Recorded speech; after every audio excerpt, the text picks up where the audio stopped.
set. Go ahead and call the meeting to order. Thank you, everybody, for coming. First item on the agenda this evening is review and approval of the minutes from the prior meeting. If anybody has any corrections, additions, changes, if you'd be kind enough to share them. Otherwise, I would look for a motion to approve the minutes, please. I'd make a motion to approve the minutes as submitted. We have a motion to approve. Do we have a second? I'll second it. A motion and a second. All in favor say aye. Aye. Opposed? Minutes are approved.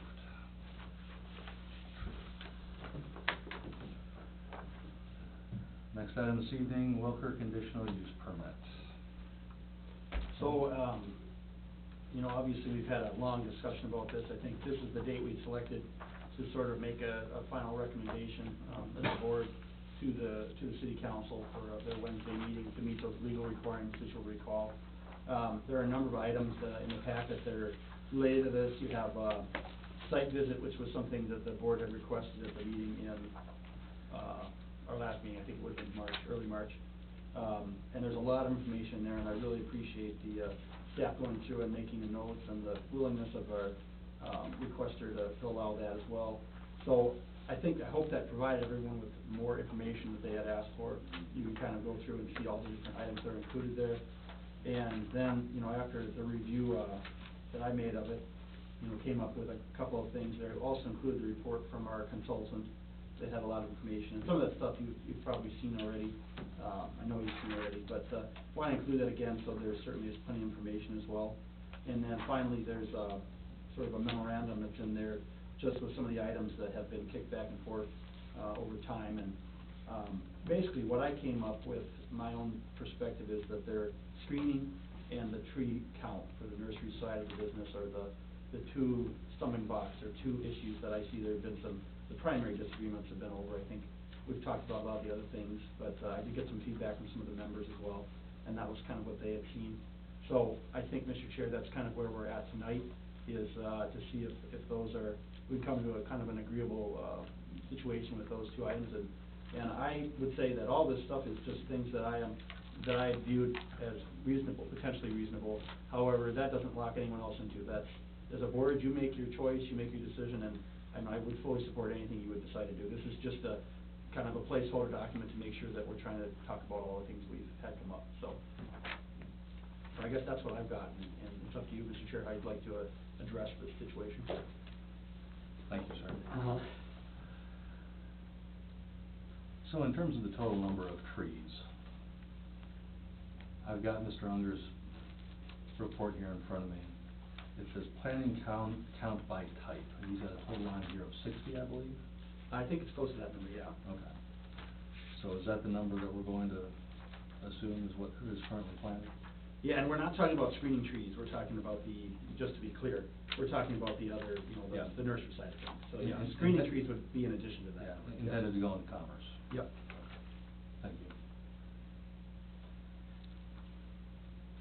Anybody else have any question on Mr. Unger's report?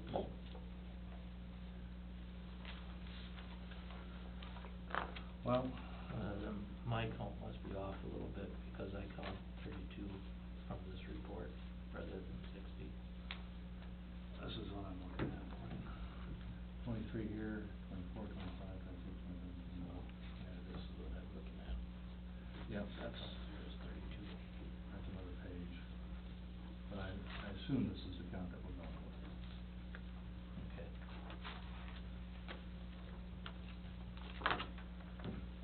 Is that your understanding? That was my understanding, The yeah. first page It's versus possible the that I other. misinterpreted that, but that was my understanding of it.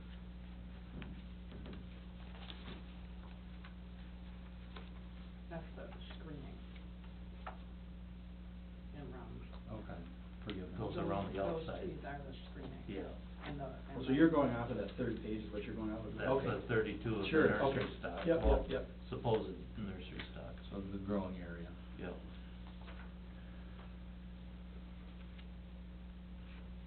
Thank you.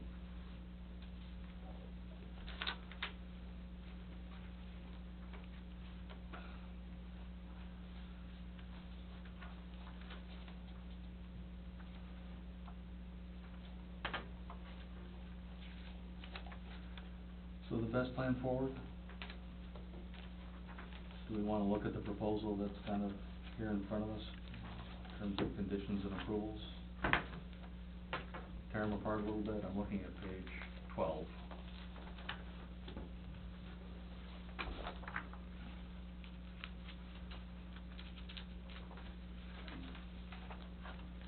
Best plan forward, kind of go through this list, discuss these items.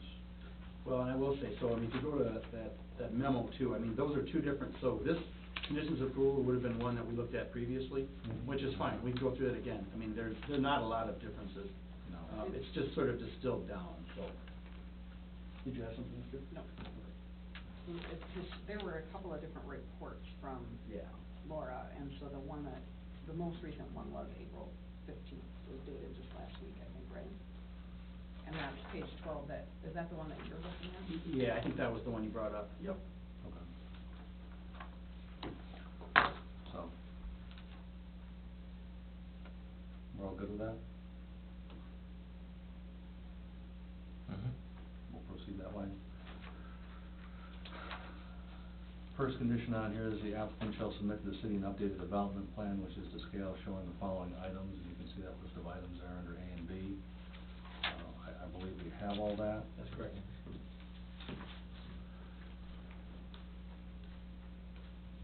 Second item on here, the applicant shall submit to the city an updated landscaping and screening plan showing the following, and I've got A, B, C, and D under there.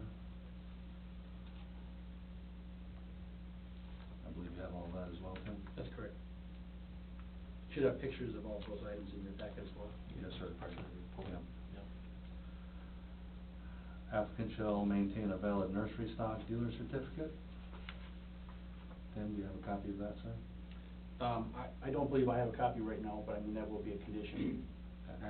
They- I'm sure you do. I mean, I don't have that, I mean, I guess I Yeah. saw that as already a needed one, so. Okay, I've seen it in the past, so Sure. it's. So item number 4 is, the tree stock. Going from basically 32 trees, if I understand Mr. Unger's report, to 300 new trees.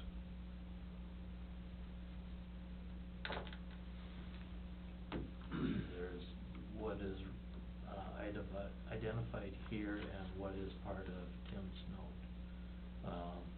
We're looking at potentially up to 75 trees, minimum, based on the 5, what do you wanna call, different types? Yep. Types of trees or shrubs that he has. So we need to come somewhere in the middle of either that or the 300 recommended, or. Well, I mean, I guess I will say, to me, I think that the 300 is, that's only my perspective, is probably unrealistic. And that's, I mean, absolutely, people can say, nope, you're not right, but I don't know that is a realistic number with understanding the volumes that our, requester has. I just don't think that's realistic for him. But, as I said, I mean, that's just my perspective. Okay, the last time we met, I asked Jason if he could do 150, and he agreed that 150 was doable. So if we did 150 over a 3-year period, adding 50 trees, shrubs, variety, every year for 3 years, we all agreed that that was within reason that night. Yeah, I think that was my understanding. I mean, I know what we had, and the difference here is that I think, this has a little bit different number in terms of the diversity of trees. If you understand what I mean. Right, Mhm. yes. And maybe that could be part of the, if you have that number, and you say it can be broken into 5 types or something like, I just don't know that just putting in trees because they're there is necessarily the best way to, I mean, we want something that's feasible to be used. I mean, That's that's true. my goal, is to support the business That's in true. that way. I just don't like the 60% because it doesn't give a definitive number. Okay. It's very hard to go out and say, I have 60%. That was the issue originally. Yep. Mhm. But that's why I talked to Jason and asked him, okay, 300 is unrealistic, would 150 work? And he stated that it would. Well, and I That's mean, what I'd that's like certainly to go. something that we can, you know, we can scrap that percentage then. I mean, I- honestly, yeah, I doing a think that walk needs to around, go. I don't know how realistic that's gonna be anyways. Yeah. I mean, I'm gonna go over there and take a look, or somebody will, and it could be 50, it could be 52, I mean, that probably does seem like an arbitrary number. Yeah. Right. So maybe more realistic would be, you know, what you can actually identify. Yes, Yeah, yep, Okay? yeah. I'm good with that. Yeah, and I think in order to pass the straight face test, we need to, at the onset, start out with the 75, 15 of each of the 5 categories that he has listed in his inventory right now. As the basis in which to start and to maintain as a minimum. Sure. Standard. I can certainly live with going up to the 150 over a 3-year period. But you know, we at some point have to have some level of number of trees to be able to justify the classification of a nursery. I mean, certainly the goal for us as staff would be to go, you know, working with the requesters at the right time, the proper time, we go out and take a look at it. Yep. Because, and then my goal would be to bring that documentation back at a meeting each year so that you know that it's being done. And I think, because I think that was maybe the issue previously, was the follow-up. Yep. On the Yep. original Yep. conditions, was, Yep. it was like, we'll set the conditions and we won't necessarily check on it. This will just make it easier for him and for us. Yes. Because if there's a problem, I could say to him, well, here's the issue, as opposed to waiting 5 years and then everyone has a bigger issue, you know what I Right. mean? Right. If that makes sense. I want it to be just as easy for Jason as it is for us. Absolutely. He knows what he has to do, he knows the numbers, we know the numbers, we're all on the same page. So if you look at the terminology or the words used here in section 4, as opposed to saying 300 new trees, it would be 150 new trees. 150 total trees. Yeah. And if you look specifically at item number C, where it says that 300 new trees may be planted in phases of 100 new trees per year, it would be 50 new trees per year. The first 50 new trees shall be planted by the 1st of July, 2020. Well, I'd also like to work on those dates too, because obviously when this was first made up, Yeah. it was at the beginning of the year. I also am realistic about the economic situation. Yep. Yeah. I mean, I would say during this, and I don't know if July 1st is the right time to plant trees either, you know? Sure. You know when, I mean, I'm sure it's hot, it's probably not. You know, you're Yeah. gonna either plant them early, or you're gonna plant them in the fall, something like that. Yeah. That's correct. What's the end of your planting season? Yeah, when would be the best time, actually? September? September, October, 1st of October probably. somewhere in there. Let's say 1st of October. Okay, 1st of October each year? It just depends on obviously what. Yep.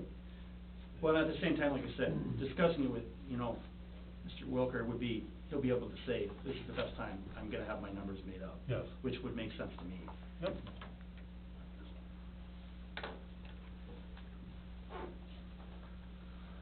Oh, section E that you've got in here will need to be massaged as well based on that schedule. Oh, yeah. And we can rearrange that wording. I mean, I think the concept is, can we come to agreement on the basics? Some of those dates will have to be worked out, and I don't have a problem with that. My other thing is too, is on this, is with these trees, we also talked about a diameter. Mhm. And are we talking saplings, I mean, what are we talking on trees? Because you go out and we talked about an 1.5-inch tree, and that's not feasible. No, right. Just not feasible. What would you recommend? Well, a normal nursery starts out with saplings, and they grow them. In order to sell them to the general public at a cost that they can afford, that is where you start. Sure. I mean, you can't go in and plant an 1.5-inch tree at whatever price, you know, that you go down to some nursery and buy them for $150 a tree, I can't turn around and sell it to you for $150, and I can't be competitive. I think the way I've always imagined it is, you know, you've got a primary growing area. So, you know, when you or I would go over there, it's clear that that is the, you know, those are the trees, every year they're gonna be ready to go. And then you may have a secondary area where you have the smaller trees. I guess that's been my understanding. 'Cause when I go to a regular nursery, Variety. they've got the ones that are, you know, you're gonna buy right now, and you're gonna say, maybe you have a separate area where you start off with, you know, 2-inch maples or something like that. Those that are in 5-gallon containers are balled and burlapped. Right. Right? Yeah, and I mean, I guess, so that was my understanding, is I don't think that they necessarily all have to, I mean, I'm not expecting to put 100 trees in, that are all, you know, bigger, tall tree. I don't think that's what I ever expected was, okay, we want a good start on this, and then hopefully we, you know, those ones that you plant, the small ones, are gonna be ready to go in 5 years, or something like that, you know? So Jason's comment was to A. Yep. Where it indicates a 1-inch diameter. Jason, how big is a tree when you typically transplant it and sell it to somebody or put it somewhere? It varies on, I mean, when you get them in a 5-gallon pot, they may be just a little whip at 1 inch, you know? Okay. And you go to a ball and burlap, to a bigger pot, whatever, and they may be 1.5 inches, 2 inch, 3 inch, 4 inch, you know? They all vary. But is an inch realistic, more realistic than 1.5 inches, correct? I don't think that you should put a diameter on the tree, because they vary from a pine tree to a, you know, what we're planting is maybe a pine tree, they go on height-wise. They don't go on Sure. a diameter, and then you go with a deciduous tree, and that may come to me at a 1/2 inch or a 1/4 inch, whatever, to plant as a sapling, and it grows. I mean, it's, Fair point. I mean, I don't pick the size that they bring me in a ball, or not a ball of burlap, but a bare root tree to put in the ground. I don't pick that. They pick it. You know, if they tell me it's an 18-inch tree, or an 18-inch high tree as a bare root, that's, I mean, it may come as a pinky size, it may come as, What's the tallest tree you usually buy? typically, if I mean, it just, the tallest, I Yeah, mean. tallest. They may come at 5 foot tall, you know, Right. it just depends on the variety, and the Right. type of tree. I mean, you're talking about an oak tree that grows slow, and you're talking about a Right. maple that grows fast. I mean, it just depends on what the nursery sends me. I mean, I can't determine on the size that they So, send me. thinking out of the box here, you know, I'm just offering it up as a suggestion, if we're selling on somewhere between 75 and 150 trees, can we, of that 75 or 50%, can we establish a percentage of the number of trees that have to be at least a 5-gallon pail size for distribution? You know, Maybe whether based that- off of regular sales, I mean, Yeah. you know, 50 of those every year, or somebody orders the bigger ones, or the city buys some, or something like that, Whether and it then. be 25% or, I'm just throwing it out there as, for discussion. It's a little bit easier to track numbers that way. Right. And we're meeting the standard, The ideal, you know, yeah. for a nursery type. Well, I mean, I guess the line here, A, says, you know, the 300 new trees shall be of a diameter of at least 1 inch. Is it fair to say that they need to be of at least a sapling or larger? I mean, he could go out and sell, he could get rid of all of his trees and have to come in and replant everything, you know, or something could kill them all off, and he'd have to come in and replant everything Right. to meet what's going on 5 years from now, and, you know. I mean, would something like wording be like, the new trees shall be a variety, including no less than 25%, you know, sapling, or something like that? I don't know. I don't Well, the like, other I don't thing like that the I got- percentage thing again. Yeah. The other thing that I got is, I have a nursery stock spot. That nursery stock comes in at all times. I mean, that's turning over at all times. So, in my growing area, to me, doesn't, a percentage of what size or what, you know, I got in there for a variety, shouldn't, you know, matter there as much as in my nursery stock area. I mean, that it was located, you know, that I do have irrigation in and that, you know, in that area. That I bring in, I mean, all different sizes, I mean. And what I'm seeing here, and the way I'm thinking is, whatever you have in your nursing stock is what we're talking about. If you wanna purchase additional, you know, saplings that are 6 inches or 12 inches high, and plant them within your growing area to add to Go your to the aggregate nursing number. stock over Sure. the years, that's fine and dandy. That's right in line with What what should be we're doing, yeah. wanting to do. So you're saying my growing area and my nursery stock are different, obviously. Yep, So my growing area can be, can feed your nursing stock. yes, but like I said, an oak tree's gonna grow slow and a maple's gonna grow fast, you know, it just depends on what we're putting in there. Well, I mean, I guess what would be a realistic number for you, if you take out the diameter of the height, you know, these trees, when people order them, like, you know, I want, you know, a bunch of my, I mean, on a regular year, just an average year, I mean, I don't wanna pick anything that's unusual number-wise, but, I mean, I don't know, that I can, business-wise, forcing a more, you know, I don't know. To me, that makes sense, is, what do you think's realistic? Out of that group that we're asking for, you know. Well, it's hard to say, because obviously the market does this. Sure, no It's no doubt. different than anybody else's market, I mean, it's hard to come up with an actual diameter, you know, because it's just, I don't pick that, you know. I think what we're trying to make sure of is when somebody comes out to check, there's no question of where are the growing trees and where is this Nursery gonna stock. be 150 trees, and ultimately, if there's a question, it's easily explainable instead of a back and forth, Right. and, you know, and I hate to say it, but because of this process, you know, there's probably gonna be some extra scrutiny on your, as we move forward, so we're trying to make sure that we're recommending going from 300 to 150 to, I mean, that's why I'm asking, does it just say of at least sapling size?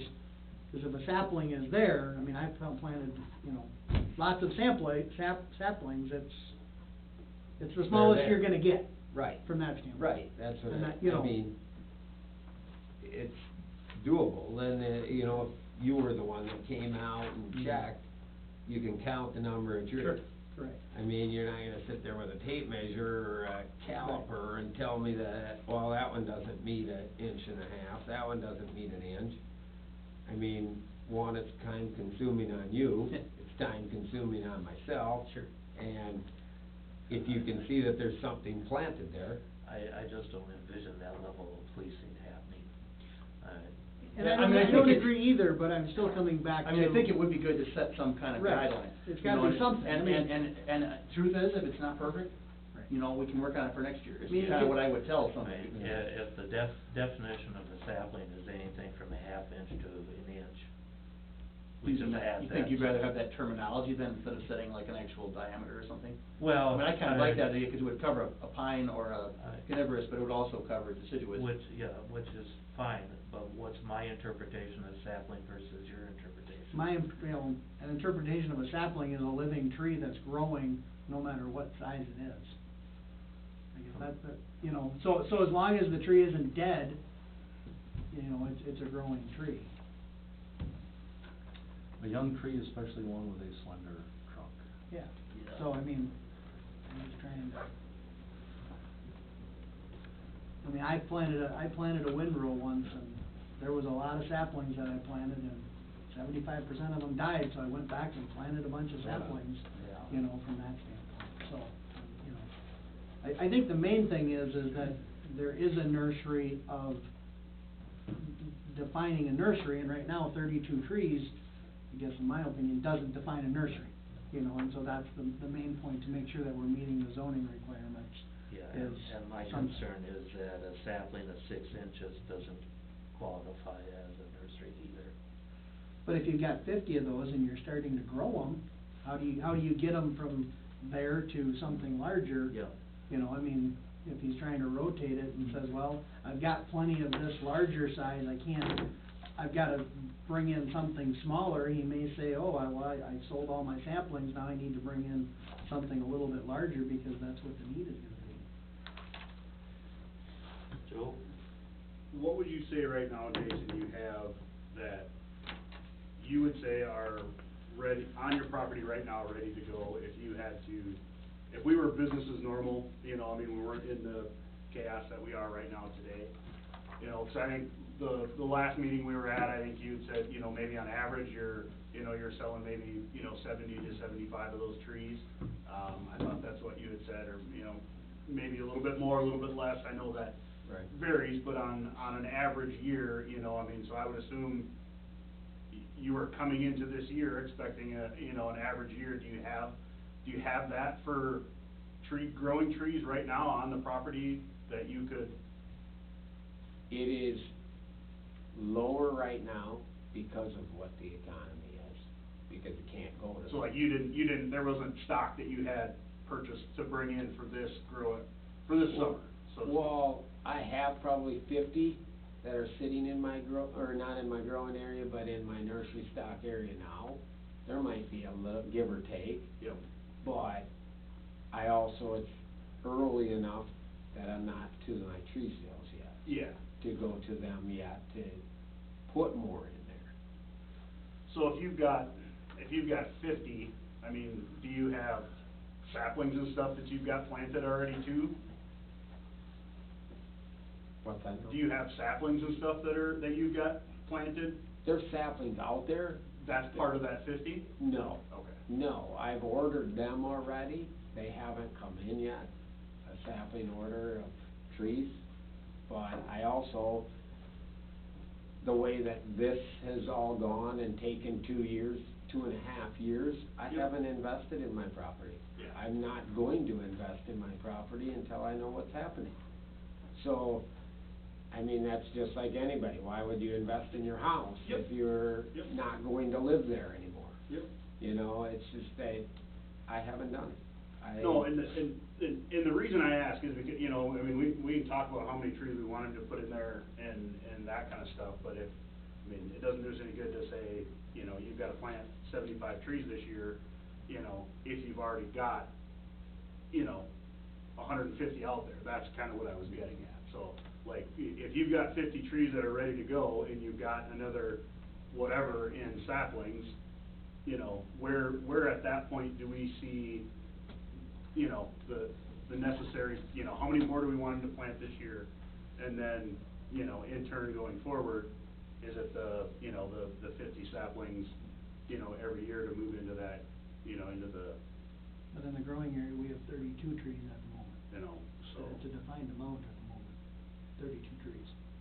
In the growing area. In the growing area, Yeah. isn't that all we're talking about right now? Is the growing area, or are we talking about all of the nursery stuff? Well, he just asked how many I had ready to go. Yeah, And well, that's why I said I probably have 50, give or take, in the nursery stock area ready to go. Yeah. But in the growing area, I have 30-some trees already there, but there's more that I've ordered. Yeah. But only because I had to order them when I did. Had to order them in December, So that nursing stock area is not part of this Right. report. That's right. Yeah, it'd be the growing area, I think we're talking about primarily. Yeah. are we able to define on number 4 as we move forward that we're talking about the growing area? Or? Sure. Okay, 'cause Yeah. to that's.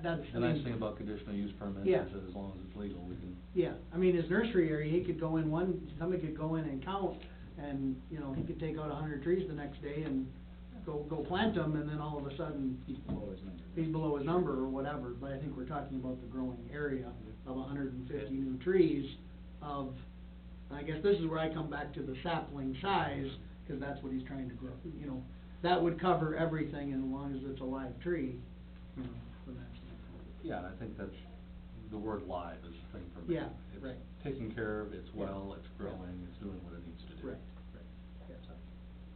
So, I So then can- that takes out the 60% of my property. Yeah. Yep. Yeah. That takes out any of that percentage, because that's, Yeah. it's too hard to go out there for. Yeah. Right. Yeah, we'd rather have a hard number than a Yes. percentage. Right. Yep. I think that's easier on both sides. Yeah. Absolutely, yes. All right. Okay, so, Calvin? So, from the discussions of, we'll down to 150 trees of sapling size or greater in the growing area. Yep. So that's how we've amended it. And then we amend the dates according to Whatever works best. what works Each year, best, we'll have a yeah. certain date that we'll pick. On or about October first. Yeah, he said that was probably the most realistic time during the year, and I mean, I think that's fair. Nope. I mean, at that point, if you don't have something planted, you could always send an email that says, hey, I don't have it planted, so Right. just be aware. So do you want to forego any discussion around the nursing stock, their nursing area? Or do you want an inventory there with a record of sales or whatever it needs to be, so he can prove that that is also. I mean, I think as correct? part of the review, I'd like to look at, I mean, every year, I mean, I anticipate looking at the whole property. Yeah. I mean, obviously, the tree count is what we're talking about right now, but, Right. I mean, we both know the buffering is gonna be something we're gonna be checking up on too, and I think there can be some good solutions for that. You know, I know some areas, maybe trees aren't the best solution, maybe some kind of fencing is a better option, I don't know. Yeah, yeah. But I mean, I would plan on just reporting back to you every year on, you know, meeting the guidelines, I think that makes the most sense. I think the nursery is just too much of a fluctuating thing that comes in and out. And if we're, you know, what is the definition of, I guess the definition of a nursery to me is you're growing trees, and that's in his growing area, in my opinion. Yeah. I don't wanna. Okay.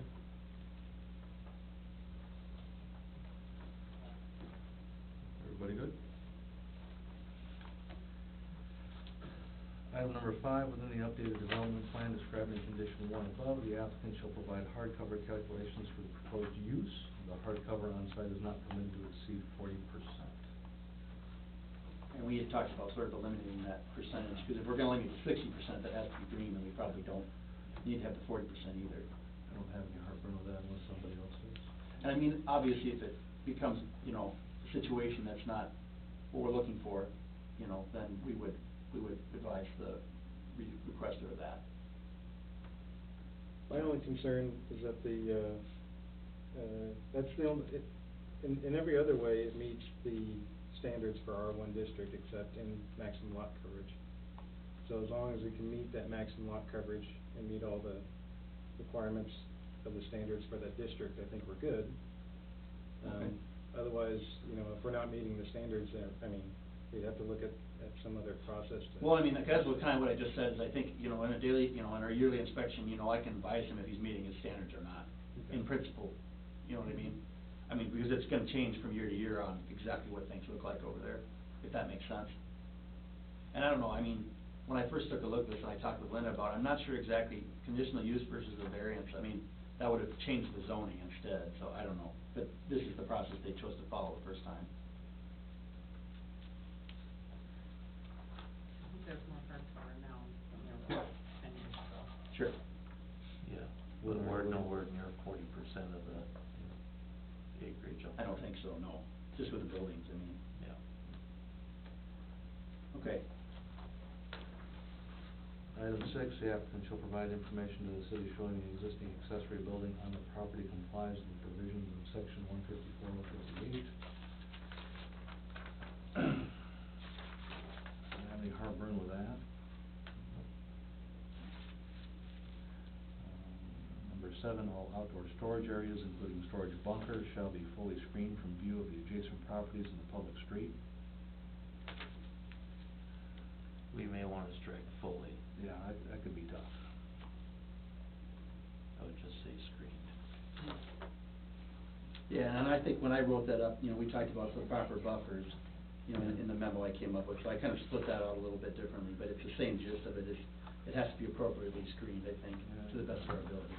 And he's also got pictures in here of trees that are between his property and the residential properties on the south side of things. Yeah, the south side, I think that. South side is good, I think the yeah. screen was still okay there, I think the west side was probably the biggest issue, where it had some trees that had died along the southwest side of it. And the northwest corner, I think there's some trees missing. Sure. Hey, can we back up to 6? Yeah, I think real we quick? should. Yeah, we need to back up to 6. Yep. Okay.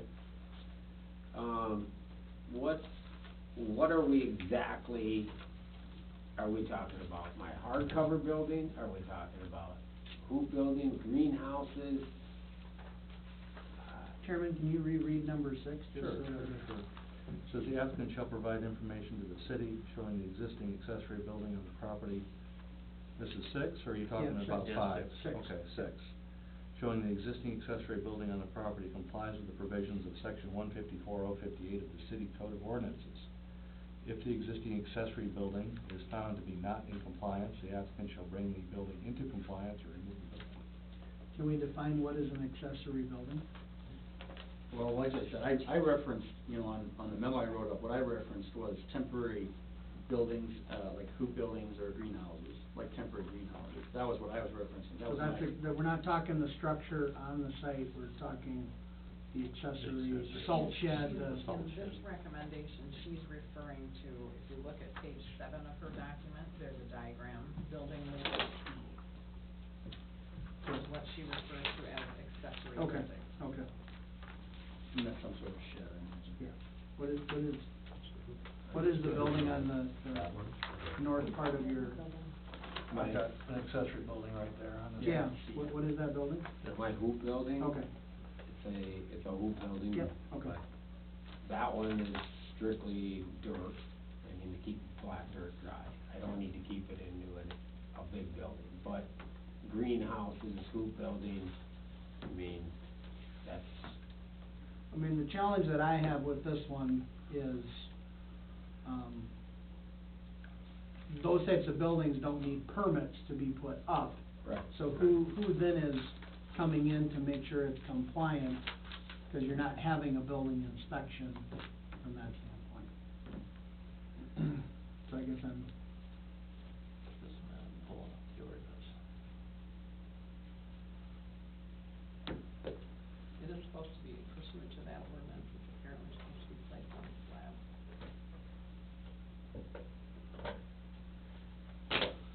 and I still go back to, if a building is placed on a slab, does it require a building permit?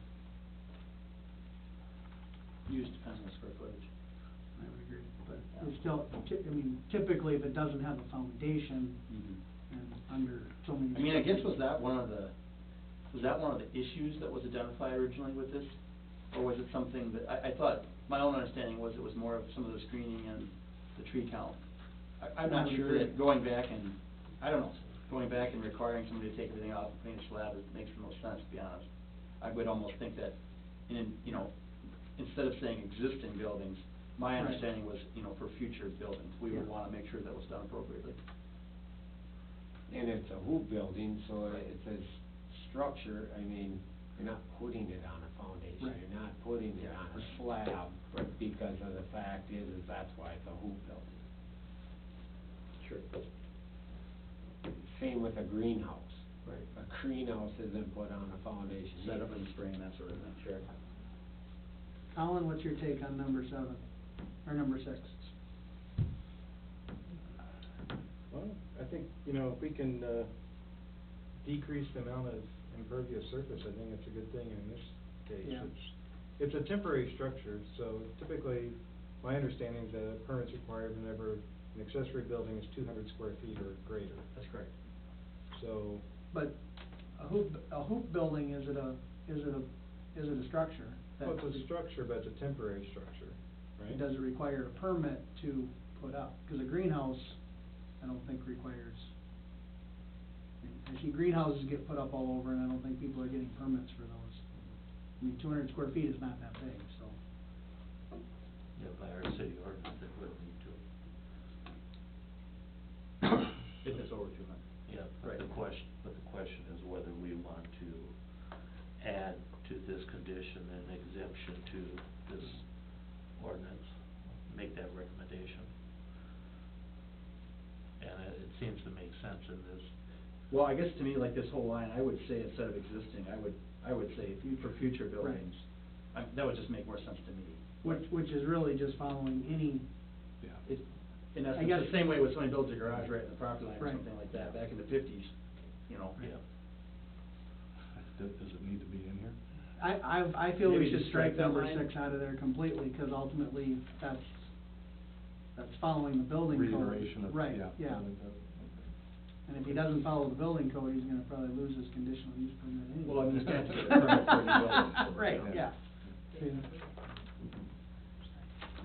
there any heartburn with that?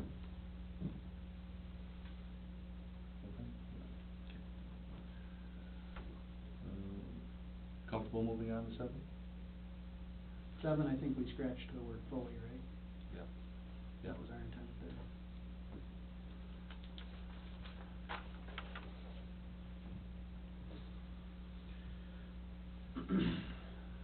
We look at 8. All portions of the northwest and south yards that are not already fully screened as described in condition 7 above shall have buffer plantings of coniferous trees or other evergreens of at least 3 feet in height and at least one every 8 feet. And at least one every 8 feet, okay. Of 2 options, A, alternative plantings as described in section 15406, or B, details of the buffer planting shall be included within the landscape and screening plan described within conditions 2 above.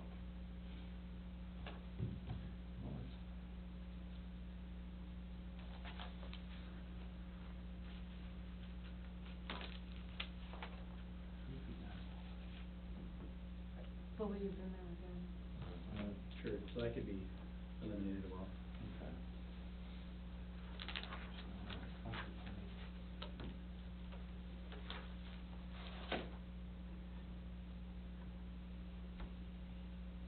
And I think that to Tim's point as to whether we want, for screening, whether we want trees or whether we want fencing, in its stead. And I don't know that locking them into, coniferous trees is essential since we've already got deciduous trees on the south side anyway. Well, also, we know that that area to the west is gonna develop. Yeah. And it may be better to have an alternative aside from trees as a screening methodology, just to protect the property too, from a security standpoint. Yeah, You know, yeah. cause you'll have a lot more people up and around there after it starts developing. Yeah. So maybe I don't know, I always like to say, you know, appropriate, you know, instead of dictating, you know, shall have appropriate buffer plantings for screening as determined. I mean, if it's wrong, or if the trees die, we're gonna go over and say, hey, we gotta redo this. Yeah.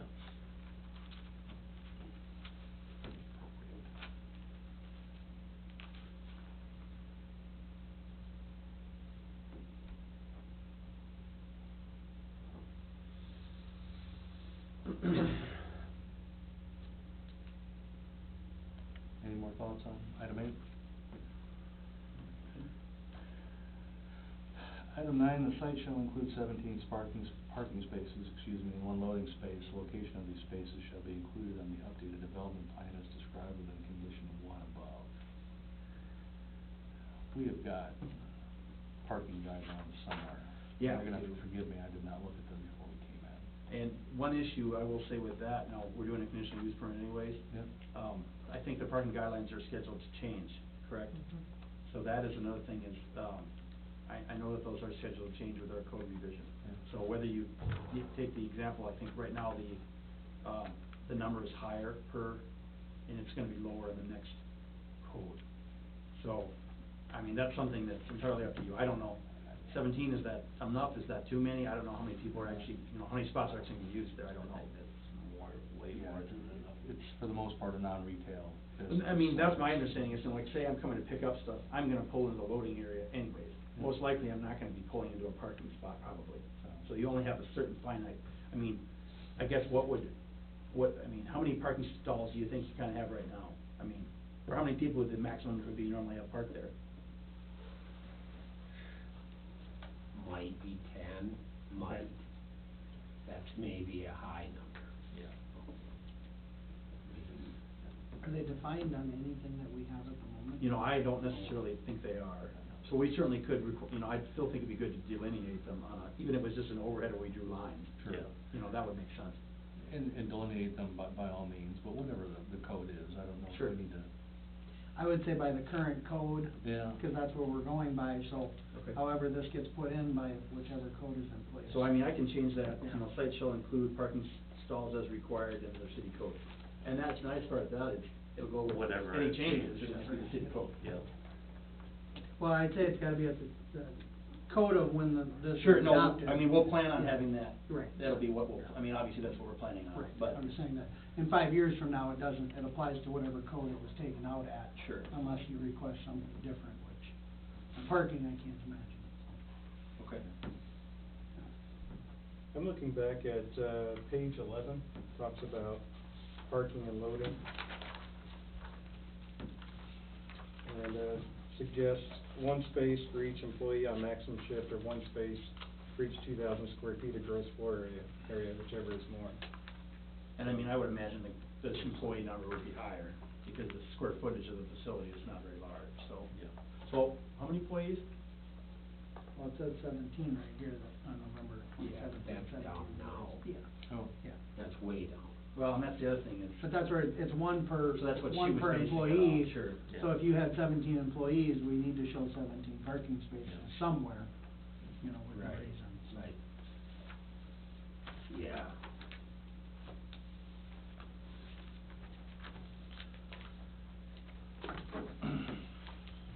Good with 9? Well, and then the other thing is, how do I mark that? Maybe. Well, I think. We you know, just we've- mark it on the map. Yeah. We've got the map here, and we're gonna go over top, and we're gonna say, okay, these are where your people normally park. Yep. And that's pretty much what I would do, because I don't know, we're not gonna put any lines out or anything like that, it doesn't make sense. Right. And, you know, we could probably even come up with a handicap sign for them too, so at least one of them would be handicapped, and that would make sense. Right? You gotta have one. But I'm pretty sure you have to have at least one, no matter what, so. Yeah. And I think, you know, I can work with the city in getting one of those. Okay with 10. Exterior lighting on the property shall comply with the provisions established in section 154-064.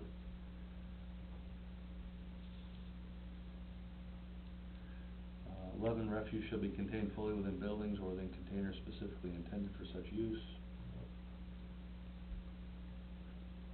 Okay. Yep, yep. Signs on the property shall comply with section 154-082 of the city code of ordinances and shall be processed through the city sign permitting process. We have a city sign permitting process? Are we asking him to go sorry, through what? that process after his conditional use permit, or? I didn't realize we had a, No. I mean, I don't know if you got one too big or. The sign? Yeah, Yeah, we have specific permitting process? permitting Okay. for signs, yes. My own ignorance, I didn't realize. No, it's okay.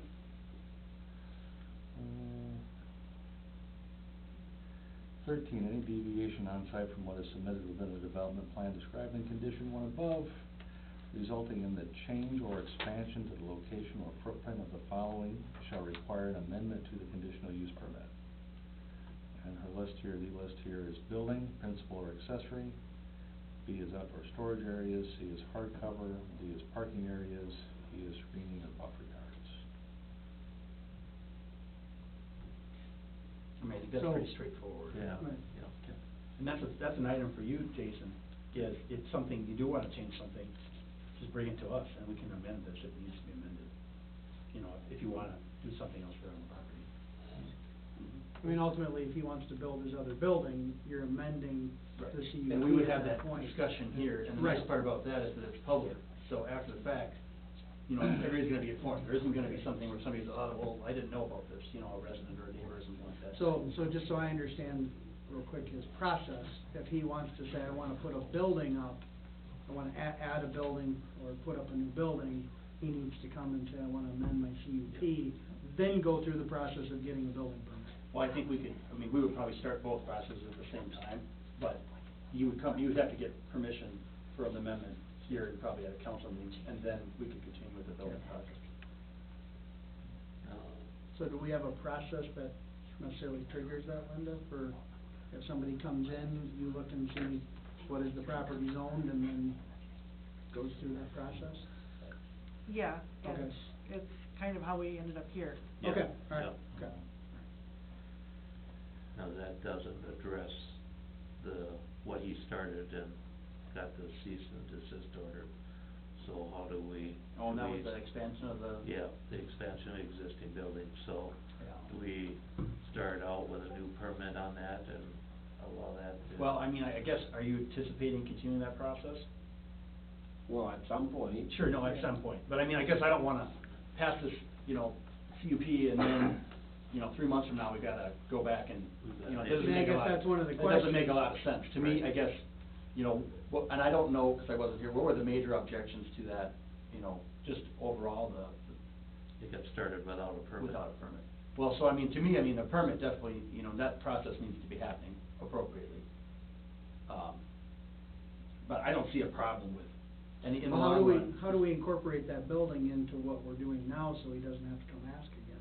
We don't, because we don't know if he's doing it. That's up to you. When he wants to do it, it's gonna be when he would deal with it, I guess. He just said he plans to do it, so Yeah, I that's why plan I'm to asking. do it, but I need to obviously, We don't, not until he gets a building permit. Yeah. well, Right, but then we you- go through the same hoop Right. that we are now That's what I'm again. saying, he And already we- he's got the plans done, he was trying to get the footings in beforehand and started without the building permit, so does he submit the We're drawings? gonna at talk the same about what he time? was trying to do. He doesn't have a building permit. When he gets a building permit, we'll go through this He process can't, again. he can't get a building permit until he's been approved through this process. That's the He can go discussion. get a building permit for Linda tomorrow if he wants. No, not without getting the CUP approval. He can. Well, I mean, You have to get an amendment of the CUP if you adopt Then the you plan. turn around and have to get another amendment. Yeah. And then we turn around and we go back into the same deal that we go back and forth again. Sure. I'd rather they didn't have to come back Right. immediately. Agreed, yeah. Yeah, but I don't know if that structure can stand the way it is for the next 15 years. I mean, I guess there's gotta be some sort of guidance in terms of. Well, I think that should be it comes back to he's going to proceed with getting a building permit and following what needs to be done, and we're allowing him to do that with the CUP. I mean, I guess if we're comfortable in letting him come and ask for one, then that's one of the conditions we can add in, Yeah. that's fine. It's, with an understanding that, the requester is desirable to, go ahead. Sorry. Yeah, she's a lawyer, she can get it better than I. The proposed addition is reflected in Ms. Chamberlain's review Okay. of this, and so. You don't think it'd be an issue? I don't. Okay. As long as it's in substantially what A is deviation outlined from the here. plan. Because if that is already taken into consideration when she's done the hardcover calculation, because that's kind of a concern, as you're putting up more buildings, you're gonna, create more, discharge off, Right. and that's the impervious surfaces. So I think that it almost contemplates that That would he's go through. allowed to build that. Okay. Well, we're talking about it, that's the Yeah. trick, it's gonna be in the minutes here. Yeah. So if you guys I are don't- comfortable with yeah. it, then I don't have a problem with it, but. Yeah. He still needs a permit. Right, he would But still I- always Yes, have to get the yes. permit, but. Yeah. Right. And perhaps 13 could just be reflected to indicate that, if anything changes besides this proposed addition being Right. constructed. What size was your addition you were looking to propose the number? 40 by 54. 40 by 54 plus Yep. plus that, whatever. 20 by 30, I got it. 22 by, or 24 by 24 or something off that, I can't remember. Is that 20 by 30? 20 by 30, yeah. If that sounds right, or 22 by 30, something like that. It's written 20 by 30 on her document Yeah. that we're looking at, staff review. On page 5, is that what you're looking at? Yes, sir. Maybe we can add add on number 13, buildings, and then proposed 54 by 40 and 20 by 30. buildings. To include. To include, yeah, yeah.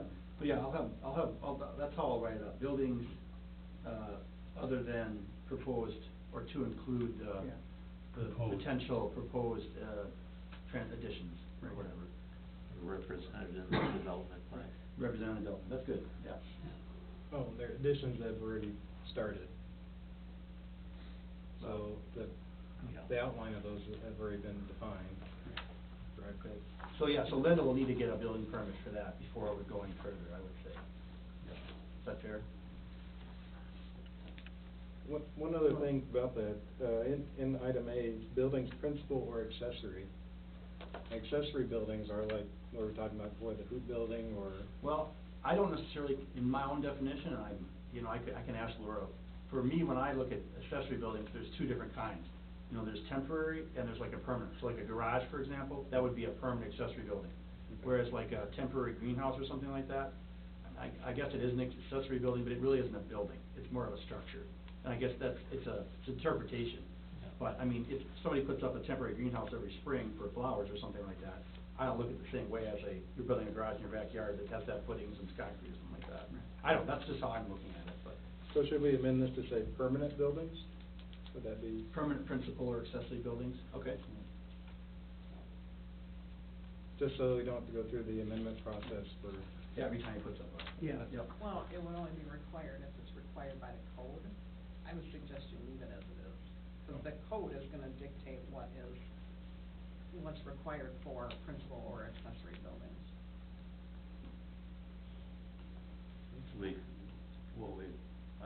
What I'm hearing is as we're going through the rewrite, we get that clear. Yeah, we can define that. Yep. I mean, 'cause the question is, if he wants to put up another building, is it a city staff review that he amends the CUP?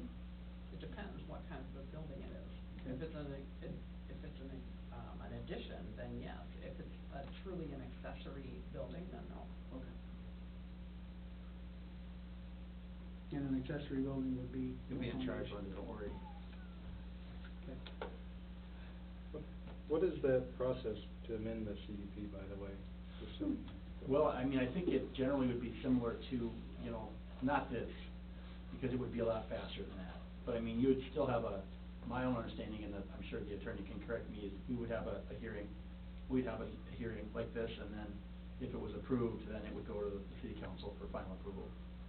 That's just, I mean, it's basically just like a little change to the CUP.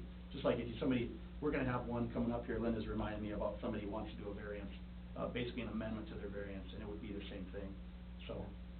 So there's an application and a filing fee associated with it? or- If it's published, that's correct. You need that for the public hearing. And so that would be, I mean, I'm coming from, if he wants to put up a building, he better start planning in November to put up a building in June. Outside of these ones that we're adding in here, Right, so the okay. ones that we've already currently talked about, those should be Okay. covered in this. Yeah. But if he wants to put up another garage or something like that, then, yep, that's Okay. okay.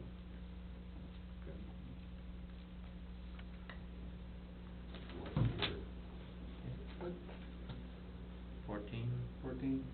14 is hours of operations between 7 and AM with exception for snow plowing, which may occur outside of these hours of operation.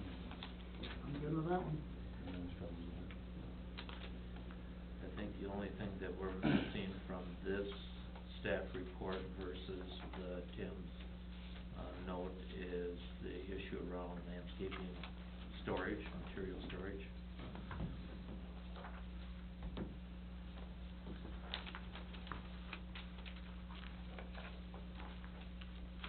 It's 3E of the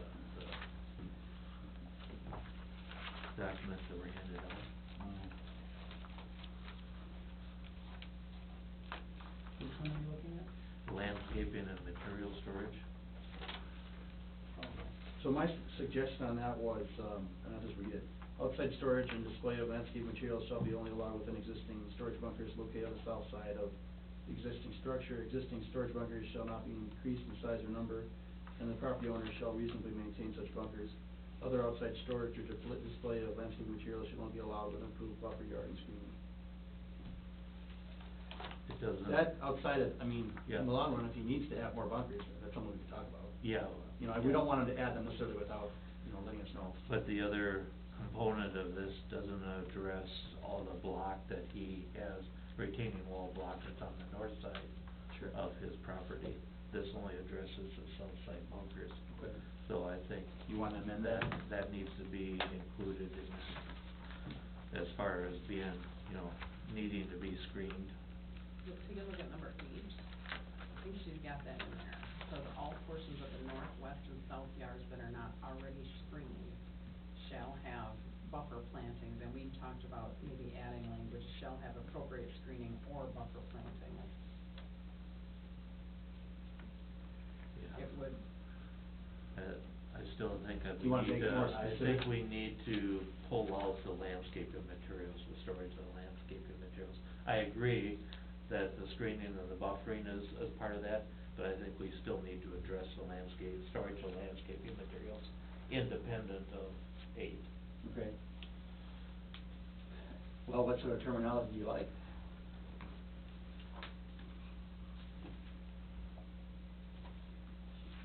We store them inside.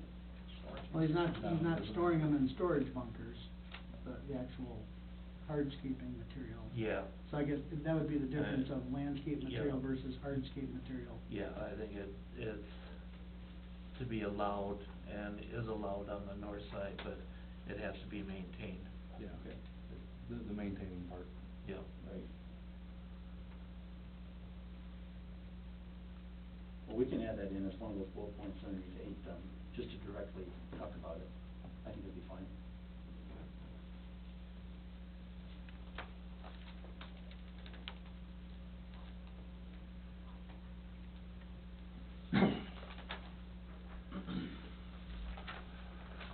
Any other conditions you would like to add? I think we nailed them. Good. Well, that said, I would look for a motion, please. I'll make a motion that we actually approve with, I would say for a positive recommendation. for a positive, okay, for a positive recommendation with the updated that have been discussed. We have a motion. Do we have a second? I'll go ahead and second. Motion and a second. All in favor say aye. Aye. Aye. Opposed? Conditional use permit has been passed. So what I'll do is, we'll make revisions. Recommended. I'll work with, Linda from the minutes and then, Melanie here to get that updated language, and we'll have it as an addition to our, we already have it on the agenda for Wednesday's meeting, but we'll have the actual terminology for it, so. Okay. If that works. Yeah, we're doing them all right. Yeah, that's all right, that's good.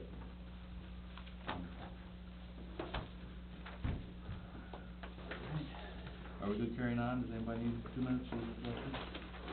I might just get up real quick. You wait. Keep going if you want. We'll wait for it.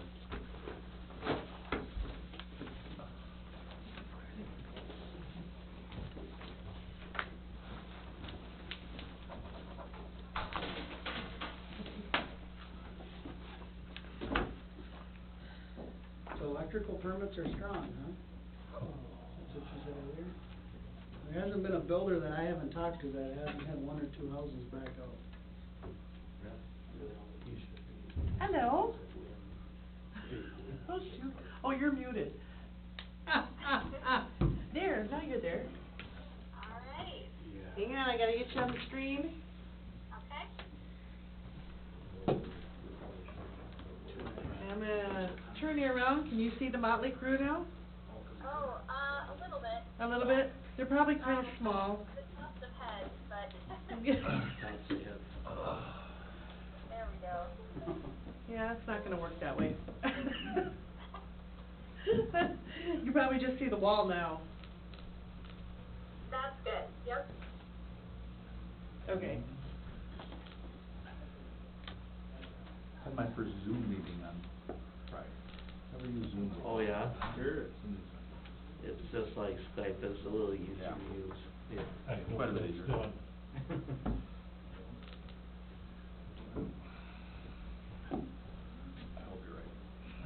I have a bad feeling. There. If you wanna move over now, so you can see Laura or anything, I'll share my thoughts at the end of the meeting. please feel free. No, I don't mind. Yeah, right. Well, you do as much as you want, but, yeah, you're probably good to go. Oh, there we go. Thank you. Hey, look at there. You gotta get back up. No, Unless you guys want, stay and chime in on. all the training, it's good stuff. See you Wednesday.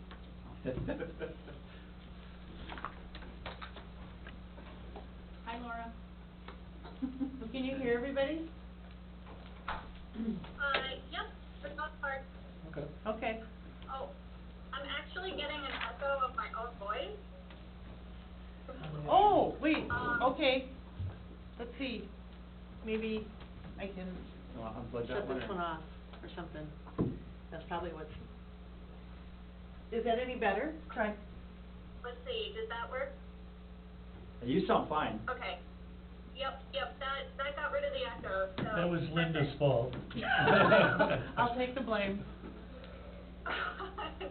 No, I appreciate, you all being flexible and allowing me to, present this evening, remotely. I hope everyone is safe and well, and, we'll go through a quick, just kind of overview of, Planning and Zoning Commission roles and responsibilities, and then kind of use that as a way to jump into our conversation of the red lines for our ordinance review.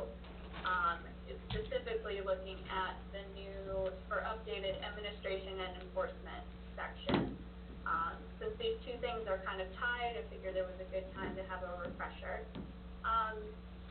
As I said in the packet for the training slide, if there are any topics that you all want to talk about specifically on there, let me know, and we can focus a little bit more time on them. Otherwise, since you all have been on the commission for a while, we're going to kind of just briefly run through those.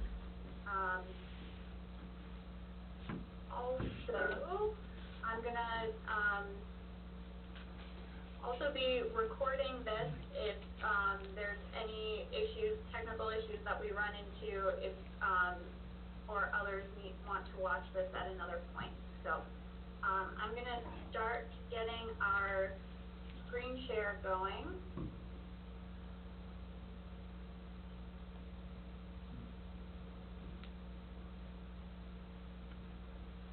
Okay.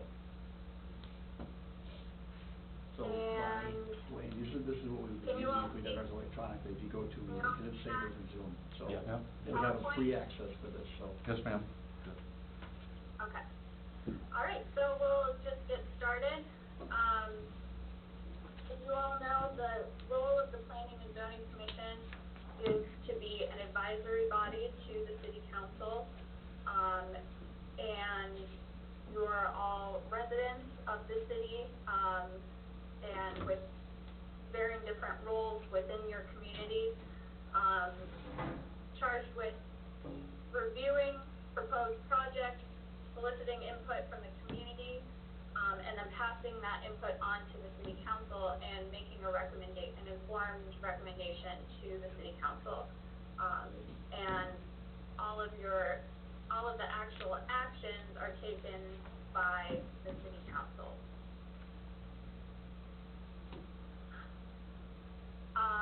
A few elements that you work on with the Planning and Zoning Commission, prepare, review, and adopt the comprehensive plan, which you all underwent, just within the last couple of years. Reviewing land acquisitions and capital improvements, reviewing land use, applications for zoning and the subdivision ordinance,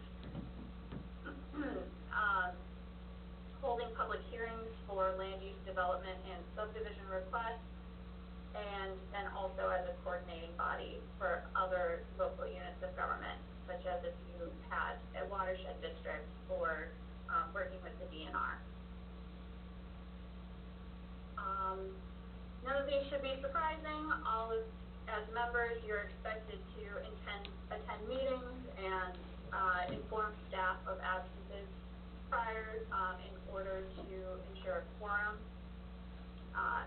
In particular for public hearings, to review packet information, with the possibility of even conducting site visits in coordination with staff, and applicant as needed, and ensuring all members have the same information, making sure that if any information that you receive from outside sources, be shared to all members either during the meeting or shared with staff so that they can share it with the rest of, the commission. To take in the different perspectives and, opinions of the public, provide feedback and direction, and to, at certain points, make hard decisions at what's in the best interest of the community and, upholding your community's expectations. Just a review on conflict of interest. If there is a personal interest or a financial interest, members should excuse themselves from, the item on the agenda. A member who has excused themselves has the right to comment as a member of the public, and, it's kind of a best practice that if a conflict does exist for that item, that the member moves to the audience, and not contribute to the conversation, except for as, a member of the public. Open meeting law is an element that, is enforced by the state, essentially, to, prevent public, decision-making that is done by a, public entity from happening in private. And so, all council and commission meetings must be open to the public, except for a few exceptions. There are a few exceptions listed in state statute. And a meeting is when there is a quorum of members, and they are making a decision concerning city business, discussing city business, or obtaining information on city business. So when out in the public, a quorum or more of commissioners, should not attend a neighborhood meeting in development, or other matters affecting the city if that's the subject of discussion. If there is a quorum just out in public, if you're all at a play or something like a community event, commissioners should refrain from discussing specific local issues. It takes all the fun out of it, though, come on.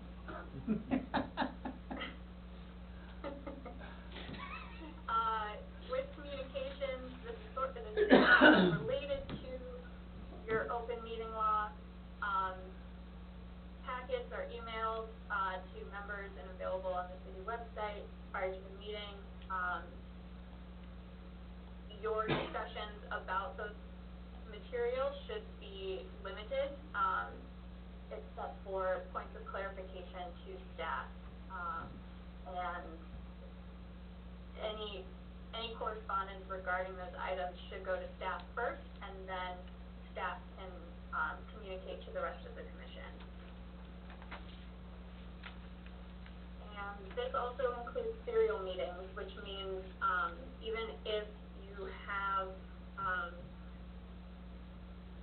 even if it's only two commissioners talking about an item, and then 2 days later, Commissioner B talks to a third commissioner, about the same item, that is considered a serial meeting.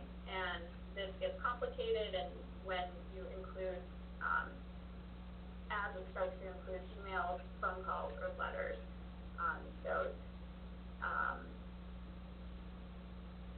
Do be aware of that as you're, a way to keep serial meetings from happening is to communicate directly with staff and have them be, the communicator, to the rest of the commission.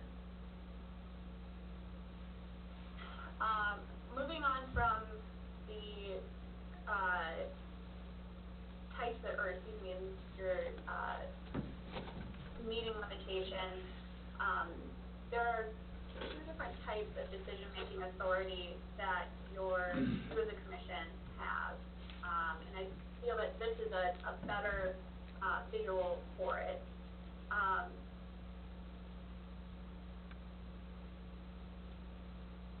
With different process, that a city reviews, there is increased discretion.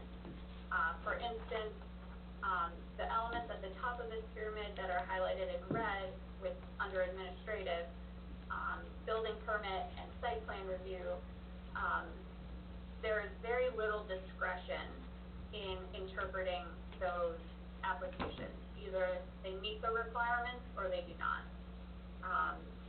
There is an added level of discretion when you move into the roles and responsibilities of the planning commission.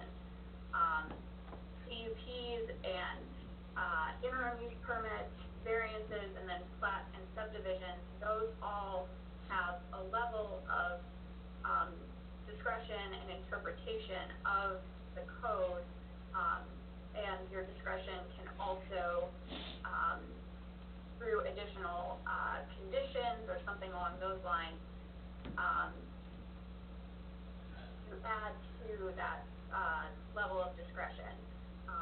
And then finally, you have your legislative actions. Those are the adoption of your comprehensive plan and your zoning ordinance and subdivision ordinance, and any amendments that happen to that.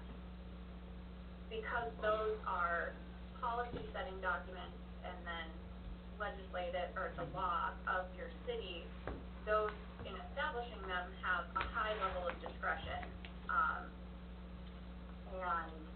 But then implementing them, those become the basis of making the decisions further up the pyramid, if that makes sense.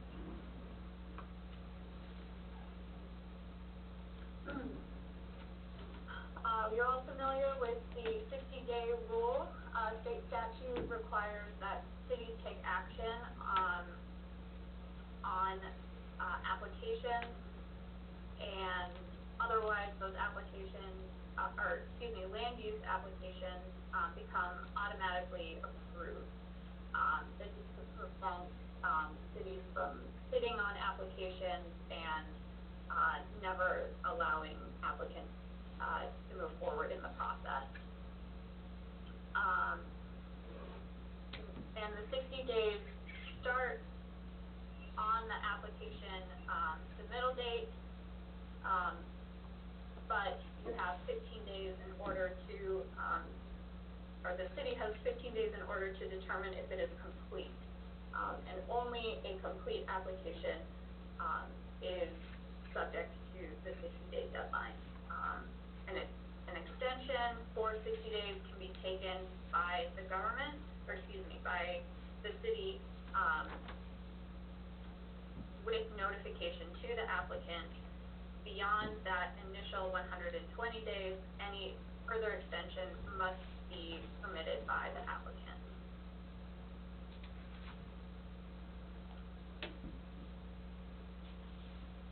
And this is just reviewing completeness review, and if there is incompleteness, that the 60-day clock will start over again when that complete application is resubmitted. Typically for meetings, there are items prepared by your staff, either through reports, like executive summaries, full staff reports, example ordinances, application materials, and oftentimes a recommendation or suggested action. Site visits are encouraged, but unless having been in contact with staff and the applicant to not go on private property. Tom. Thanks. Once.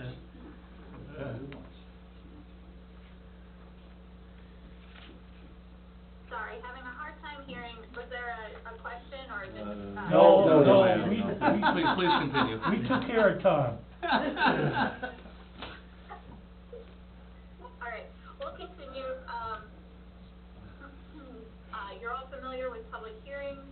intent of those is to solicit public input.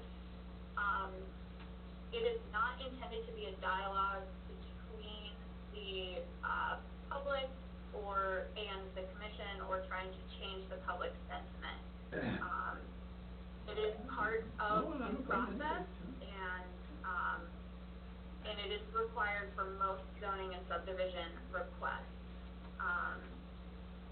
Having a, no prejudgment on the application and, impartiality is an important element of being a commissioner. That being said, public input is one factor within the decision-making, and, your role as a planning and zoning commissioner is to hear that input, along with the other information that you have.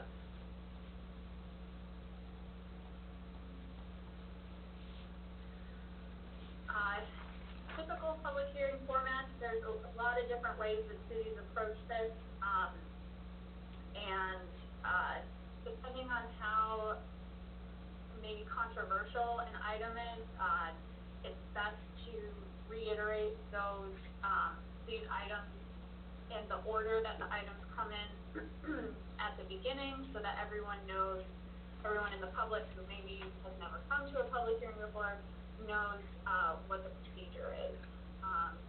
Individuals should introduce themselves with their name and address, one person at a time, comments presented to the Planning and Zoning Commission, not to, say, the applicant themselves. Ideally, your, commenters would, not repeat information that has already been stated, but focus on new information. Some cities set a very strict time limit on their public comment, to either 3 to 5 minutes apiece. If that's not an issue for you, that's fine, but if you anticipate a lot of public comment, that is an element that, the chair could establish before the beginning of the public hearing. And repeat commenters should wait until everyone else has had a chance, or everyone has had a chance to speak, at least once. So this is the one way of, the order of operations within a public hearing. Some cities do it differently, where both staff present and planning and zoning ask questions of staff, then the public hearing is open. But regardless, at a certain point, the public hearing needs to be open. The public needs to, be able to, give their comments, and then the public hearing needs to be closed. Certain cities will have the closing of the public hearing be a motion action. Others find that not to be necessary. That's really up to you all. And then after the public hearing is closed, then is an opportunity for the Planning and Zoning Commission to discuss, the item and, put forward motions after that discussion. Excuse me. If through the commission discussion, it is felt that more, public input is needed, there is always an opportunity for the chair to reopen the public hearing and take additional public comment. But that should happen prior to a motion being acted upon. The options that you have for action, those include a recommendation for approval. That, action should include the conditions if needed, and any findings that, that give reason to the recommendation of approval. If there is a recommendation for denial, findings for that recommendation of denial should be identified. these are elements that, at least at the planning and zoning commission level, should be discussed, and reflected within your minutes. If the city council agrees with denial and, takes action to deny, those findings of fact need to be identified within that denial. There's also an opportunity to table the request, to a future meeting, and you can specify with the applicant or with staff for further clarification or information. And throughout this process, the applicant may choose to withdraw an application at any time.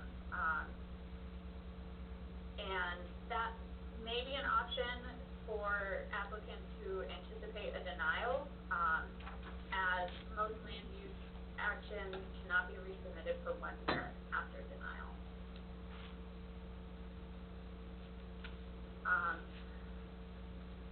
So in making the motion, you should have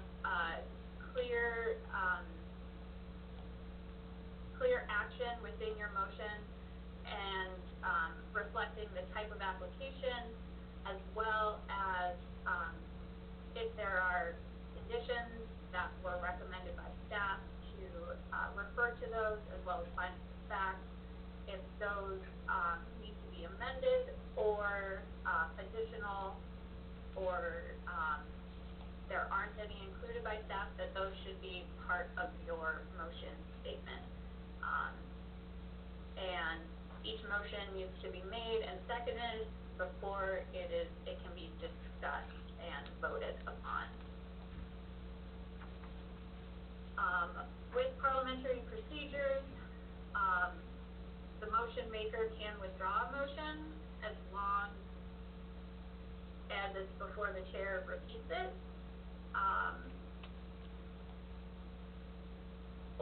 If the chairperson has repeated the motion, then it can only be withdrawn by the maker if no one objects. You can have friendly amendments, and those can be suggested word changes by someone other than the motion maker, and that also should be done before the chair repeats the motion.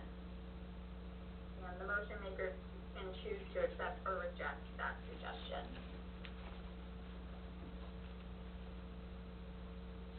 So I amend to move the motion by, that amendment to the motion would need to be seconded, and the proposed amendment is then discussed and voted upon, and then the actual motion is then voted upon, just to make things complicated. So the final element that I wanted to talk about tonight, is establishing findings of fact. These are very important when, to have within every decision-making that the city, moves forward with, in particular if those decisions are then, challenged by, in court.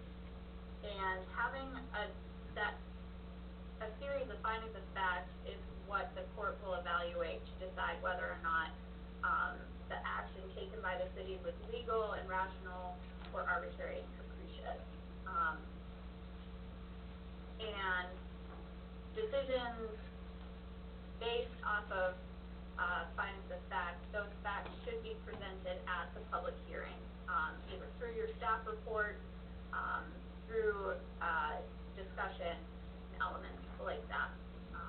The Planning and Zoning Commission, in general, it's in best practice for you to identify those findings of fact and then convey them in your recommendation to the City Council.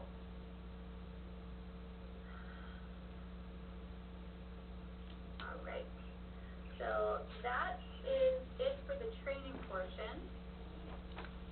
I wanted to end on the findings of fact section because within our administration section of the new ordinance, we really tried to emphasize establishing a basis and findings of fact, or what those types of findings would be, for, each type of application. Before I move on to the ordinance update, are there any questions?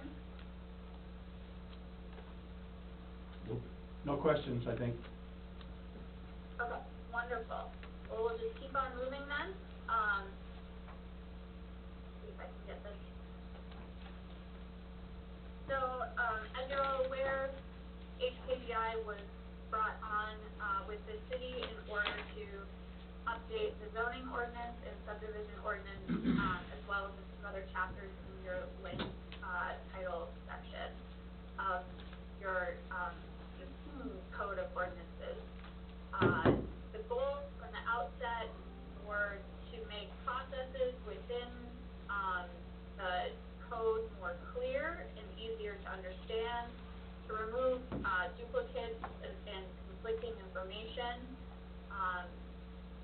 in compliance with your comp plan, to encourage the development of missing middle housing by removing some restrictions, and then also by making the development of certain uses less restrictive, moving them to an administrative review rather than, a conditional use permit.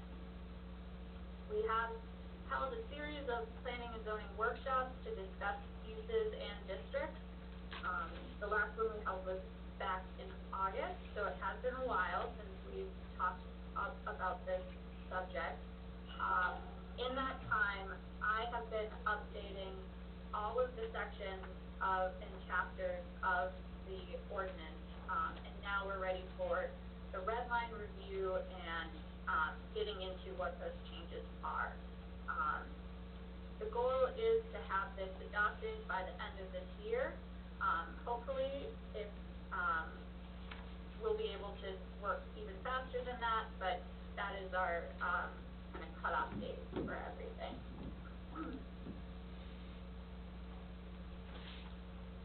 This is a preliminary schedule right now for different sections of, how we might be reviewing this, specific chapters and sections at a time. Right now, we are reviewing the general provisions and administration and enforcement sections of for articles of the zoning ordinance. Later in May to review development standards and designs. June to review, zoning districts, base districts, special districts, and use-specific standards. July, reviewing subdivisions, and then August, reviewing definitions, building regulations, and manufactured homes. If needed, September would be a point when we talk about the changes to the actual zoning map. And then, through October or November, that's when we would have actual public hearings regarding these changes and adoption by December. Laura?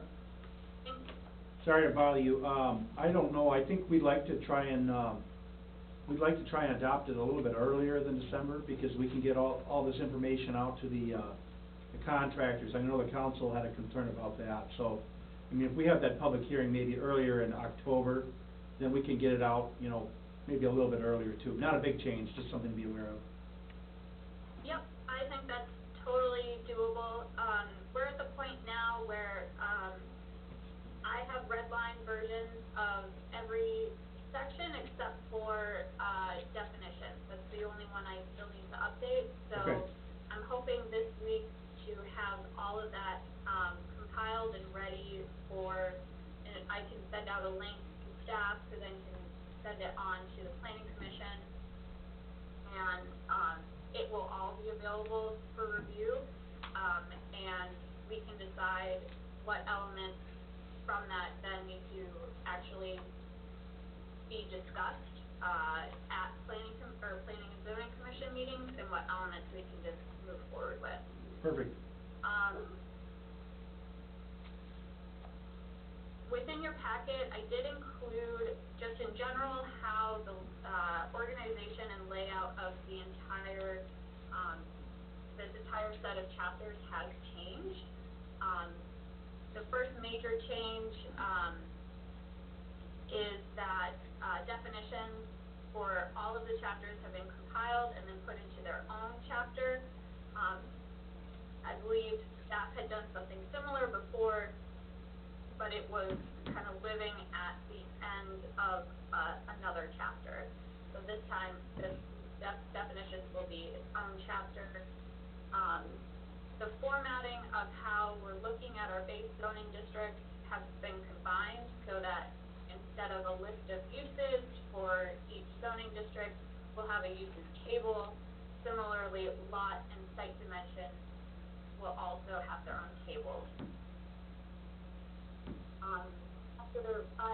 After 153, floodplain, has been moved to be a special district within the zoning ordinance, rather than its own chapter. This way we can get rid of some redundancies within that and make sure, since floodplain, that chapter is actually a zoning district, that falls under the zoning category. Another major element is, the shifting of PUDs, transitioning them from, CUPs to rezoning. Kind of going back to that pyramid of decision-making, when something is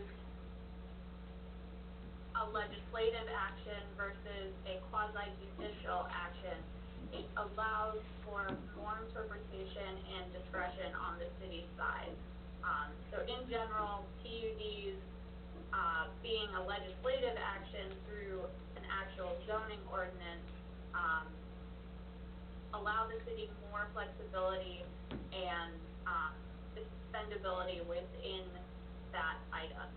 So the way that that would work is that existing PUDs would continue with their existing conditions, and their base zoning would actually be zoned to, PUD's fixed district. And then any new PUD would then, the elements of that PUD, the uses that are allowed, the setbacks that are allowed, et cetera, would be adopted by ordinance and become part of the zoning ordinance. So PUD 1 would have these setbacks and these uses allowed. PUD 2 could have a completely different set of things. It's a lot easier for staff to keep track of PUDs when they are applied in, ordinance form versus CUPs, just because of the recording and how that happens. And then the exhibit, the actual, site plans and things along those lines can then just be referenced and kept on file.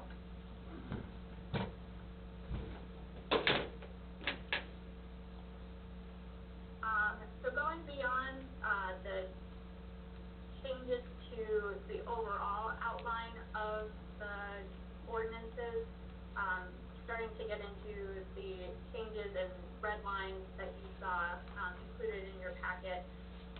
Article 1 is general provisions. There are minimal changes to that. There have been some additional sections that were added, and that language is kind of, customary language for cities that help protect the city's ability to interpret and administer the zoning ordinance. I have a question on one of those sections that was added. Yep. And I don't know if maybe it's just a standard one that's added to everybody, but it's the 154-01-18, the payment of taxes prior to the application. Let's see. So we'd have to check every building permit, we'd have to check the county to make sure there's no outstanding taxes.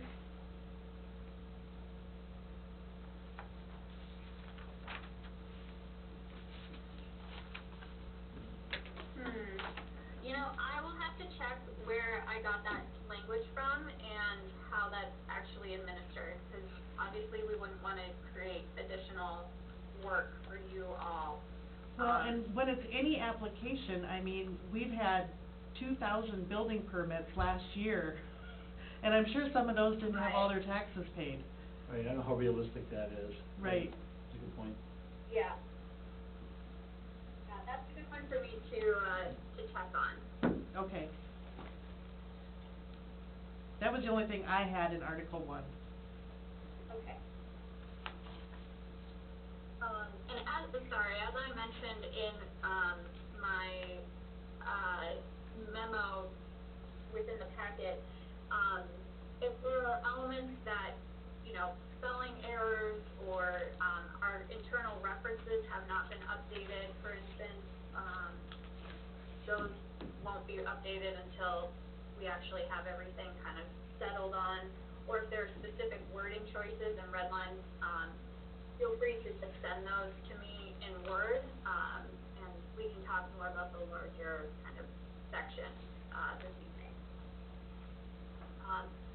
Okay, so moving on to Article 2, this is where we have kind of the bigger changes, and it relates a bit to, the training that we just talked through.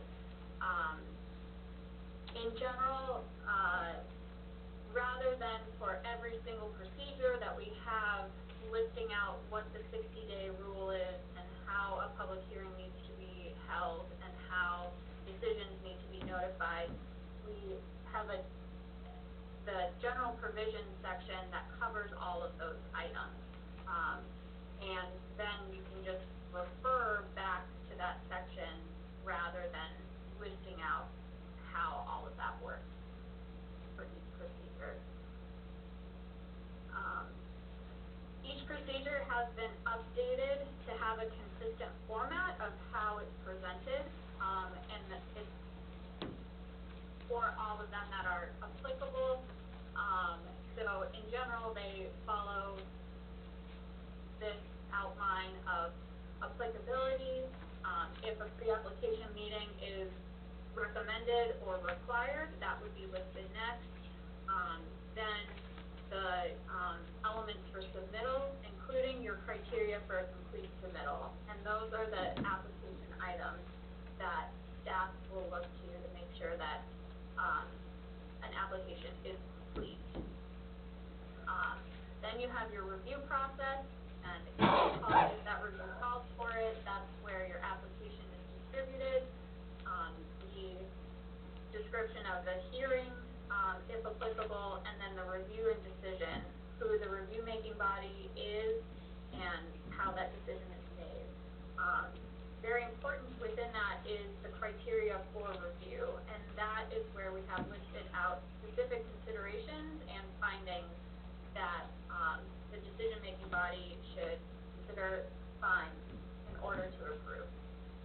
And then your issuance of approval, if the item needs to be recorded, that's where that information is conveyed, and then when that takes effect, what kind of goes along with the effect of the approval.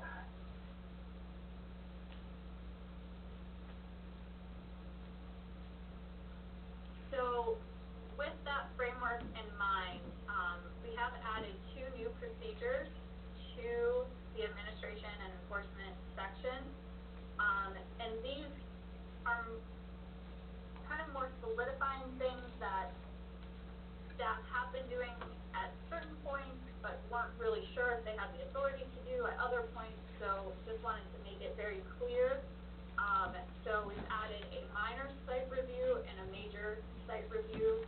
The minor site review is specifically for residential properties with 1 or 2 units. And this is for any change in site alterations, that would not trigger a building permit. It could be part of a building permit process that essentially covers all of the zoning side of things for the building permit process, but even if a building permit is not issued, there are still zoning elements that need to be enforced on the city side, and that includes impervious surface coverage, location of fences, and things of that sort. there'll probably not be a ton of variety of different types of minor site reviews. Most of them are going to be probably fence permits, essentially, is what that is. But, this gives clear direction of how that needs to be processed and authority on the city side, to have that process. The make site review is done for all other types, site alterations and changes in uses for residential properties with 3 or more units, as well as non-residential properties.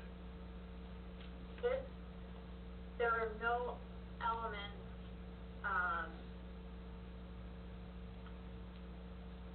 if, for instance, there's a change of use from one allowed use to another allowed use, that wouldn't need to go, that wouldn't trigger a building permit or anything like that, but it does need to have, on the city side, make sure that your parking meets the standards of the new use. Make sure that, the impervious surface isn't going to be changing, or going over the required amount. Make sure that buffering and screening is appropriate for the new use rather than for the old use. All of these things need to have some sort of process in order for the city to be able to make those decisions.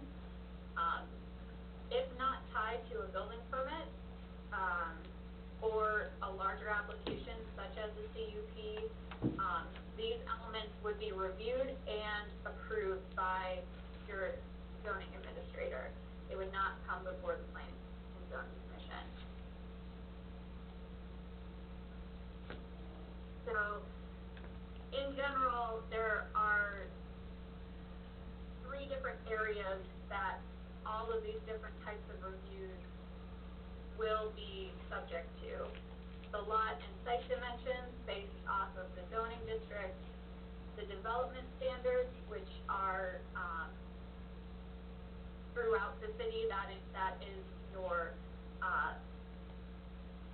off-street parking standards, your landscape buffer, your noise, glare, those standards apply to your whole, every, district. And then you have your use-specific standards. This is an element that the city has had use-specific standards. For instance, for,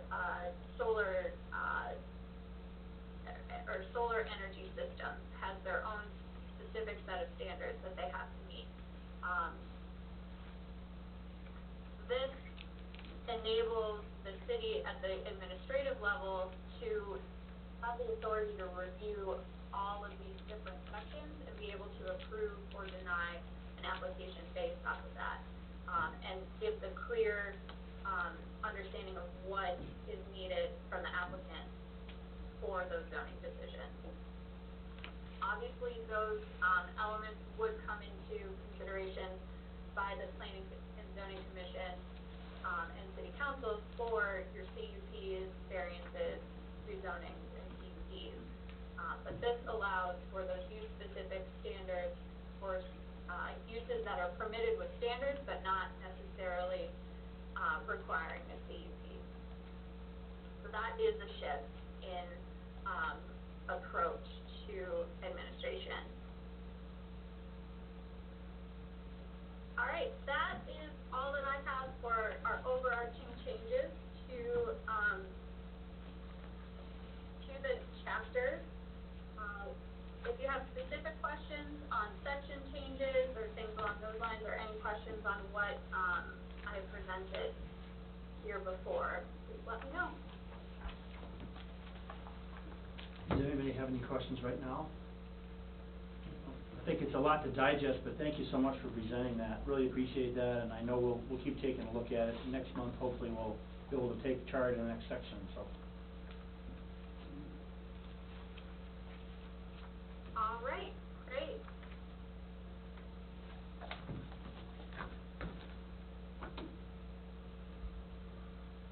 I think, without anything else, we're probably good to go.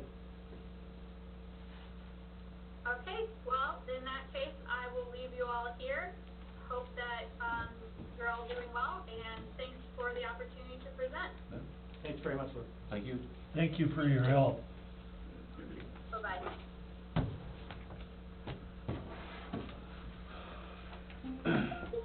Anything else we need to discuss this evening? Well, this is one last item, we don't have to discuss it for very long, but just so you know, we will have a variance request next week, or next month. agenda. Is it an amendment? No, it's a variance well, sort of, I don't know how many of you recall, 903 12th Avenue Northwest, right, hot topic? Yeah. This was a property that was purchased by Anthony Geezer, and the planning commission allowed him to build into the, drainage easement that's next to his home. The planning commission didn't, Okay. the planning, person at the time, Oh, this sure. was back in 2009, Was it Mr. Martin? Dan King. Okay, so it's some time ago. Well, that property was sold to this new owner, so, cause yeah, it was a previous owner that had built into the geez. drainage easement, and then this, person bought it, and, I mean, it's quite interesting, it's quite accusatory. Kind of a, you know, I don't mind them asking, but they're trying to blame the city for everything here, like, Yeah. the city's fault, we approved it, and we didn't know about it, and, it's got their lawyers involved, lawyers wrote the whole thing, but it could be nothing, it could be a little bit more contentious, just so you're aware of that, but I think it'll be fine. In the long run, I mean, he's just asking to expand, I think, his garage. They built the garage is 2.5 feet into the drainage easement. And So the previous builder built the that, not previous, this one. when they built the house. Yep. Right. And that was, the building permit was approved, it all went through, never checked the plat to see any of that, so it all went through. When they went to sell it, that's when they noticed Came up, this. yeah. So It the came up, old owner so- noticed it, yep. We did it in a really quick city council meeting, we did an easement, and then we had to do it for the other property too, because the one on the other end, on the south side of that same drainage easement, you were on the Did the council when we same did thing. this, Yeah. had the same problem. Yes, yes. So we had to do 2 easements, and they were in the process of selling the house, they needed this easement done. So we quick got it through, Melanie wrote one up, and it's an acknowledgement that they built into the easement, and that they cannot expand this, and they cannot, well, now the new owner is saying, well, I never knew that. Right, so Right. apparently they didn't disclose it during the sale process, which they should have. Yes. Yeah. Even if they still bought it, they should have disclosed that. In essence, now the new person wants to expand even more, and they're also sort of like, well, the city should have told us, and it's just kind of a, Into the easement? well, I think Yeah. what, is it further in, or was It's it just? not further I in, think- it's using just the same amount, cause they're gonna go Yeah, straight so if you think back of it Going like a west. lot, you know, it's They're like a going square, west. they already Yep. built in, and they wanna just Yeah. sort of go down the same line. He said it was done under the table. Sure. He talked to me for an hour on the phone. Yeah. Wanted me to come down there in person. I said, no, I'm not gonna do that. Sure, well, that was smart. We don't need, you guys got into people's power. I will say, like, when I looked at it, all told, I think the application is appropriate to look at it, so it's done fine. I don't really like the tone of it, and in the long run, it's gonna be up to you guys, you know, my question, and we'll be asking it of the city engineer, is what distance, and here he's got an engineer saying, well, we don't really need that much drainage way, you know, like, we don't need the 15-foot or whatever it is. He So- said that the engineer had figured out a plan with a concrete wall or something, and Well, I haven't seen anything about concrete walls, but I mean, they are saying that they don't think it's required to have that width. And if, you know, if the city engineer says, yeah, it isn't required, I mean, Well, all it is to take out and repair Right. a storm sewer.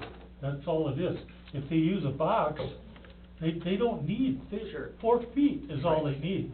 well, and that's what I was trying to get at, is, I mean, my opinion on it is that this may be feasible. I don't like I said, the tone is terrible, because it's not our fault. We didn't do anything wrong. Right. In fact, we tried to help somebody out. Yeah. But, you know, if the engineer feels that, we might just vacate that whole, all the way from the front lot along the side, and just vacate the whole thing, so they don't have to come every time they wanna expand again. That'd be stupid. Or else narrow it to 4 feet. Well, that's what I mean, we would vacate part of that Right. drainage easement, which would Yes. be, like, Yes. vacate the 2 feet that abut their property and then be done with it. Yes. Anyway. That I think is the Discussion way to for the go. next Yep, meeting. yep, I know everybody's tired, that was quite interesting. Anyways, reading a PowerPoint off the screen there, I don't know, probably could've done that ourselves, but Yeah. very good. Yeah. Appreciate it, that's all I've got. Okay, go ahead and adjourn the meeting. All right, very good, thanks. Thank you. Camera off. Yeah. Okay. And thank you for. Gotta satisfy my daughter. Yeah. Oh. Oh. We won't tell her. Oh.